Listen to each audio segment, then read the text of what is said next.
नमस्कार दोस्तों, मानव कल्याण के लिए गौतम बुद्ध अपने शिष्यों के साथ एक स्थान से दूसरे स्थान तक भ्रमण करते रहते और ज्ञान का प्रचार प्रसार करते रहते थे। एक दिन वे घूमते घूमते एक छोटे से गांव उदयपुर नामक गांव में गए, जहां उन्होंने देखा कि वहां का वातावरण बड़ा ही विचलित और उदास था। गौतम बुद्ध ने अपने शिष्यों से गांव की स्थिति के बारे में पूछा। शिष्यों ने बताया कि गांव में बहुत वर्षों से सुख शांति नहीं थी।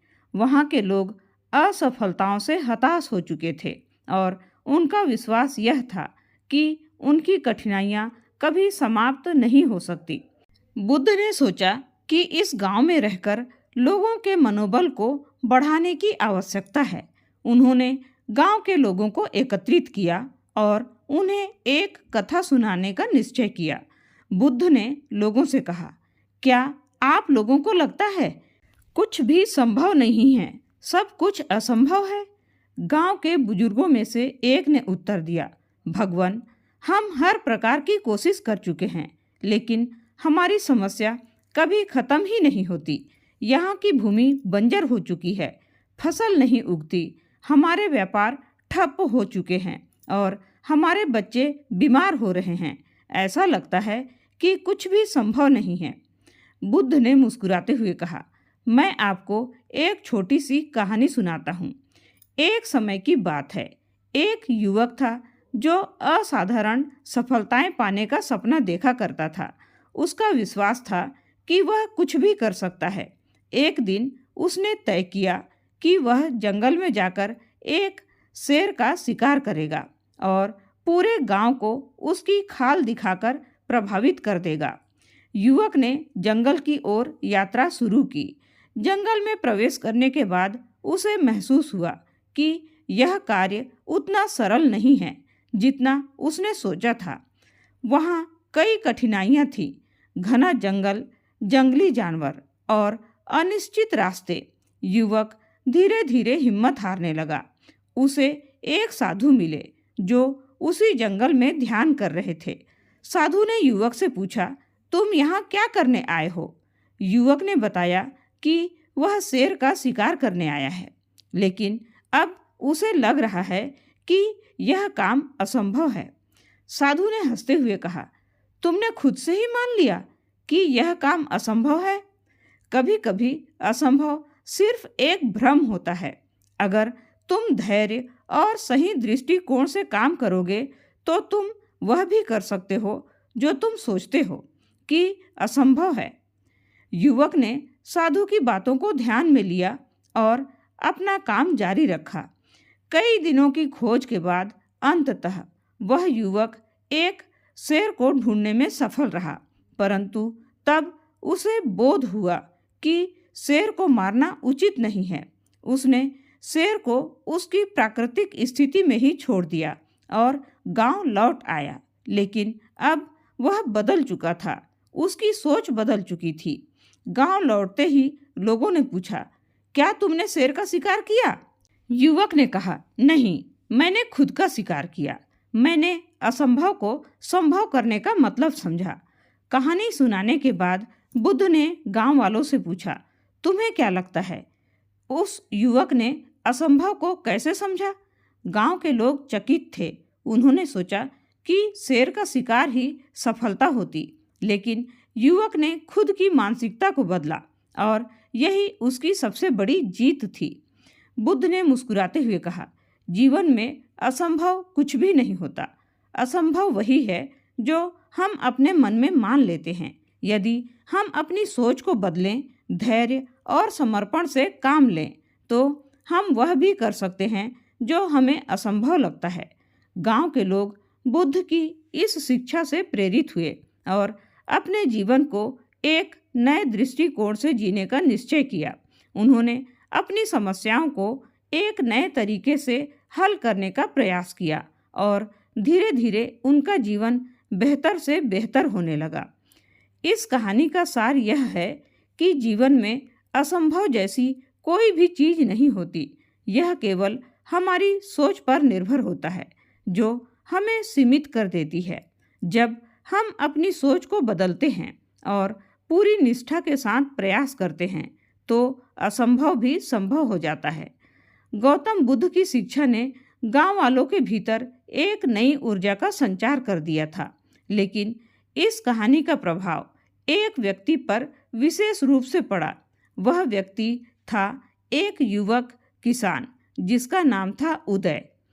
उदय का जीवन अब तक कठिनाइयों से भरा हुआ था। उसकी जमीन बंजर हो चुकी थी, परिवार आर्थिक तंगी में था और हर प्रयास के बावजूद उसे कहीं भी सफलता नहीं मिल रही थी। बुद्ध की इस कहानी ने उसके मन में एक बीज बो दिया था, लेकिन असंभव को संभव करने के रास्ते में कई और चुनौतियां उसका इंतजार कर रही थी। उदय ने एक दिन सोचा, अगर असंभव कुछ भी नहीं है तो मैं भी अपनी जमीन को फिर से उपजाऊ बना सकता हूँ। यह विचार उसके मन में दृढ़ हो चुका था, लेकिन यह सफर आसान नहीं था। गांव के लोग उसकी स्थिति से परिचित थे और अक्सर उसे ताने मारते रहते थे। कोई कहता, उदय, तुम्हारी जमीन अब कभी फसल नहीं देगी, इसे छोड़ दो। तो कोई कहता, तुम्हारा परिवार भूखा मर रहा है, कहीं और जाकर काम ढूंढो। लेकिन उदय ने किसी की नहीं सुनी। उसने बुद्ध की शिक्षा को याद किया और मन ही मन कहा, अगर युवक शेर का शिकार करने की बजाय अपनी सोच बदल सकता है, तो मैं भी अपनी मेहनत और धैर्य से अपनी समस्या का समाधान ढूंढ सकता हूँ। उदय ने जमीन की जुताई शुरू की। पहले कुछ दिनों तक उसे कोई फर्क महसूस नहीं हुआ। जमीन कठोर थी और उसमें पानी भी पर्याप्त नहीं था। कुछ सप्ताह बाद उसने देखा कि बारिश की एक भी बूंद नहीं गिरी। उदय के मन में संदेह आने लगा, लेकिन उसने अपनी मेहनत नहीं रोकी। उसने गांव के एक बुजुर्ग किसान से सलाह ली। उसने उसे कुछ विशेष तकनीकें सिखाई। उदय ने नई तकनीकों का उपयोग करते हुए अपने खेत को बेहतर बनाना शुरू किया। धीरे धीरे जमीन का रंग बदलने लगा और उसमें नमी आने लगी। फिर भी फसल उगाने के लिए अभी भी और मेहनत की आवश्यकता थी। जैसे ही उदय को लगा कि अब सफलता उसके पास है, उसकी पत्नी गंभीर रूप से बीमार हो गई। उदय के पास इतना धन भी नहीं था कि वह अपनी पत्नी का इलाज करवा सके। वह फिर से हताश हो गया। उसे लगा कि सारी समस्याएं एक साथ आ रही हैं और शायद उसका संकल्प टूट जाएगा। लेकिन तभी उसने बुद्ध की एक और शिक्षा को याद किया, धैर्य सबसे बड़ी संपत्ति है। जो धैर्य से काम लेता है वह सबसे बड़ी चुनौतियों का भी सामना कर सकता है। उदय ने हार नहीं मानी। उसने गांव के लोगों से मदद की गुहार लगाई और अपने खेत से मिले थोड़े से लाभ को पत्नी के इलाज में लगाया।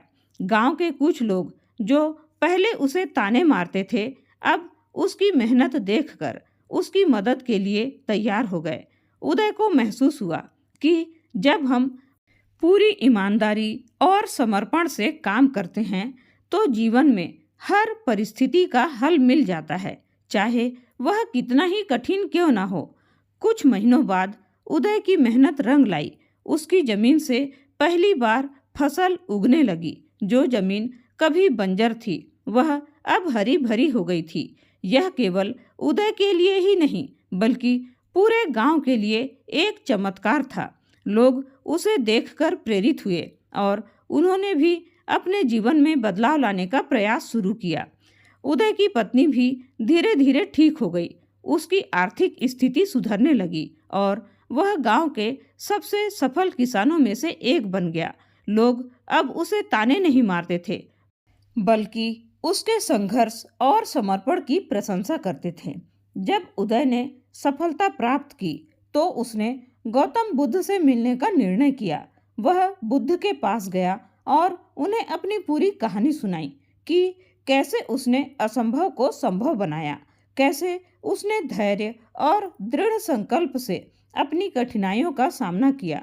बुद्ध ने उदय की कहानी सुनकर उसे आशीर्वाद दिया और कहा, तुम्हारे जीवन की यह कहानी ही सबसे बड़ी शिक्षा है। तुमने न केवल अपने जीवन को बदला बल्कि दूसरों के लिए भी प्रेरणा बन गए। यह वही शक्ति है जो हर इंसान के भीतर होती है। असंभव तभी तक होता है जब तक हम उसे मानते हैं। उदय ने सिर झुकाकर बुद्ध का धन्यवाद किया और अपने गांव लौट आया। अब उदय न केवल एक सफल किसान था बल्कि एक प्रेरणा स्रोत भी बन गया था। उसकी कहानी गांव के हर कोने में फैल गई और लोगों को यह विश्वास दिलाया कि जीवन में असंभव कुछ भी नहीं है। उदय की सफलता की कहानी ने गांव के कई अन्य लोगों को भी प्रेरणा दिया। अब लोग उसे सम्मान की दृष्टि से देखते थे और उसकी मेहनत की तारीफ करते थे। लेकिन उदय का सफर यहीं खत्म नहीं हुआ था। उसकी जिंदगी में एक और चुनौती आने वाली थी जिसने उसकी दृढ़ता को एक बार फिर से परखने का मौका दिया। गांव में बारिश का मौसम शुरू हुआ। हमेशा अनिश्चित बारिश होती थी। कभी कभी कई महीनों तक बारिश नहीं होती थी और कभी कभी इतनी ज़्यादा बारिश होती थी कि खेत बर्बाद हो जाते थे। उस साल भी कुछ ऐसा ही हुआ। जब उदय की फसल लहलहा रही थी और उसे एक बड़ी पैदावार की उम्मीद थी, तभी गांव में मूसलाधार बारिश शुरू हो गई। लगातार 2 सप्ताह तक बारिश होती रही और उदय के खेतों में पानी भर गया। उसकी सारी मेहनत एक बार फिर से मिट्टी में मिलती दिखाई दे रही थी। गांव के लोग उदय के पास गए और कहा, उदय, अब तुम क्या करोगे? तुम्हारी सारी फसल तो बर्बाद हो चुकी है। इतनी मेहनत के बाद यह परिणाम मिलना बहुत दुखद है। क्या तुम्हें अब भी लगता है कि असंभव कुछ भी नहीं है? उदय ने गहरी सांस ली और बुद्ध की शिक्षा को एक बार फिर से याद किया। उसने अपनी फसल को देखा जो पानी में डूब चुकी थी, लेकिन उसके भीतर निराशा का कोई भी स्थान नहीं था। उसने जवाब दिया, जीवन में हर समस्या का हल होता है। मैं इसे भी स्वीकार करता हूँ और इसका समाधान खोजने की कोशिश करूँगा। उदय ने बारिश के पानी को हटाने के बारे में सोचना शुरू किया। उसने देखा कि पानी के बहाव को नियंत्रित करने का कोई साधन नहीं था और यही वजह थी कि खेतों में बाढ़ आ चुकी थी। उसने गांव के अन्य किसानों से बात की और एक योजना बनाई कि वे सभी लोग मिलकर अपने खेतों के चारों ओर एक जल निकासी प्रणाली बनाएंगे। उदय ने गांव के अन्य लोगों को भी इसमें कंपोनेंट प्लेसमेंट शामिल किया और 1 सप्ताह के भीतर वे सभी मिलकर खेतों के चारों ओर नहरों का निर्माण करने लगे। यह काम आसान तो नहीं था, लेकिन उदय की दृढ़ता और नेतृत्व ने सबको साथ ला दिया।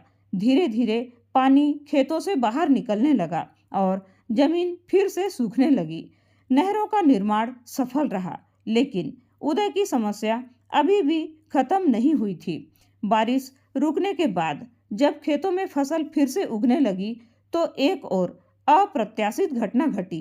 एक दिन गांव के लोग जंगल से भागते हुए आए और बताया कि गांव की ओर एक बड़ा हाथियों का झुंड बढ़ रहा है। यह हाथी कई दिनों से अपने भोजन की तलाश में इधर उधर घूम रहे थे और अब वे गांव की फसलों की ओर बढ़ रहे थे।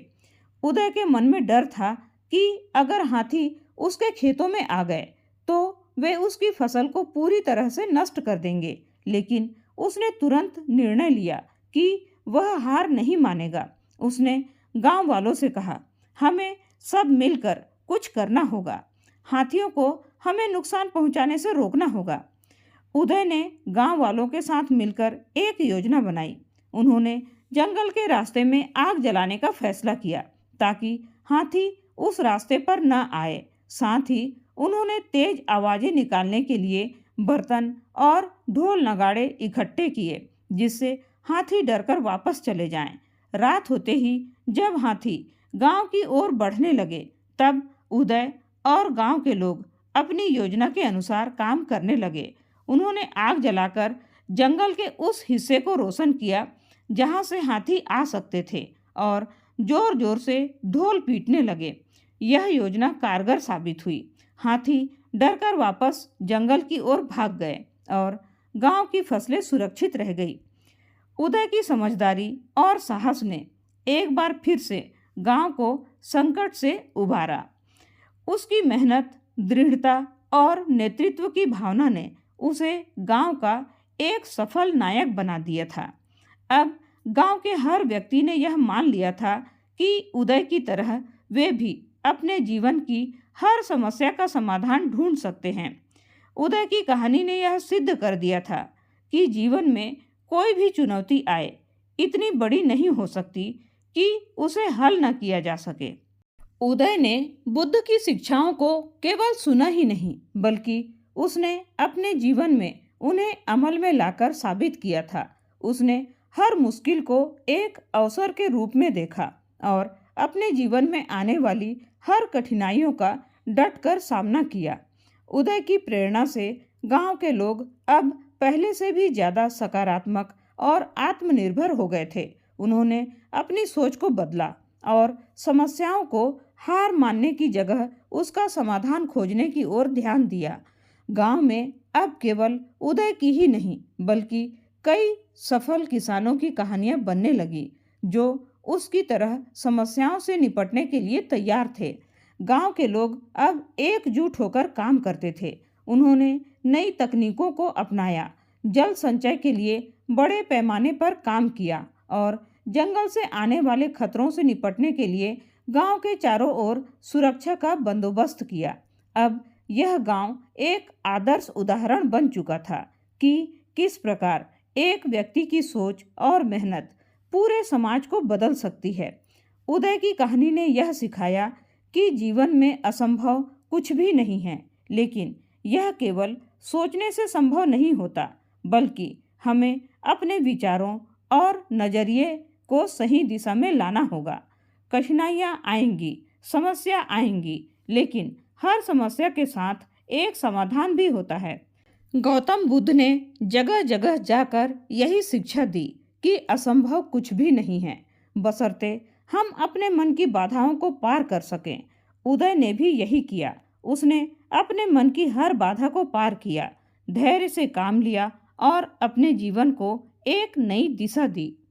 तो दोस्तों, गौतम बुद्ध के द्वारा बताई गई यह शिक्षा वास्तव में अपने जीवन में आचरण में लाने योग्य है या नहीं? क्या आप लोग इस शिक्षा से सहमत हैं? क्या आप भी मानते हैं असंभव कुछ भी नहीं? समस्या है तो उसका समाधान है। तो आप इस वीडियो को लाइक जरूर कीजिएगा और इस वीडियो को उन लोगों तक जरूर पहुंचाएं जिन्हें सच में इसकी आवश्यकता है। मिलते हैं ऐसी ही नई कहानी के साथ। तब तक आप लोग अपना ख्याल रखें। कहानी को अंत तक सुनने के लिए आपका बहुत बहुत धन्यवाद।